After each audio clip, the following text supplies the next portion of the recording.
You may have heard that a brand new car loses up to 20% of its value in the first year you own it. Yeah, for most of us, buying a car is a money-losing proposition, but there are some exceptions. Tony has more in today's Behind the Wheel. This 1969 Chevy Camaro Ss sold for less than $4,000 when it was new. Today it goes for more than 50 grand. Why is that? Chrome, color, and sound. That's what people are after. The classic Americana 50s, 60s era. In the world of collectible cars, this Camaro checks all of the boxes. The style and the design, the colors of the car, the upholstery with this houndstooth interior, and the sound. Just the raw sound of an American V8 engine. But just because a car is old doesn't mean it's collectible. I get phone calls daily. Someone that inherited grandma's 1988 Cadillac and they got a classic car. Yeah, it's a good old car. It's not really classic. Unlike this 57 Thunderbird, which is definitely a classic. This is truly one of the most iconic of the Fords of the 50s. Two-seater sports car, competing against the Corvette. Add that up and you've got a car worth more than 10 times as much today as when it was new. The average price, about $3,500. And today? Today, this car's $38,500. Car collecting as an investment is part financial strategy and part emotional impulse. If the numbers add up, buyers tend to favor cars with a personal connection.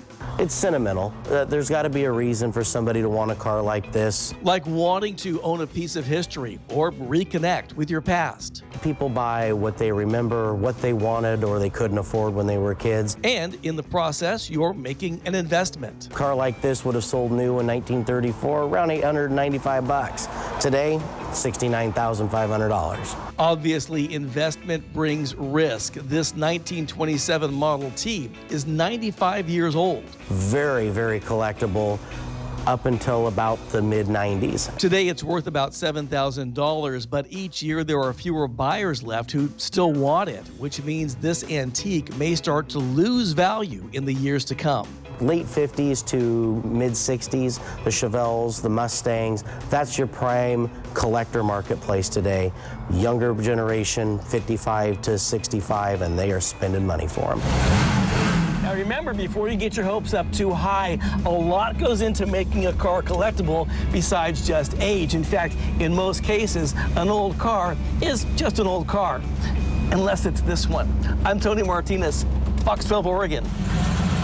So that old Model T, top speed like 45 miles an hour. You couldn't drive it on the freeway if you wanted to. There are people, though, who do want to drive a classic car. So Elin says a lot of their customers there will buy a car, drive it for 6 months, then sell it back to them for a couple thousand less, and then get a new one and keep driving that one and kind of rotate through. So it's kind of fun. Well, and then you have people, and they have these old cars, and it's their baby. Yes. Oh, yeah. You know, I've been to a lot of car shows where, and they're so proud, and oh, meet my baby, yes. and you know what?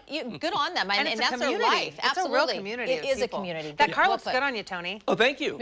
Maybe you I'll should drive it consider for 6 getting months it. and then sell it back to Elin.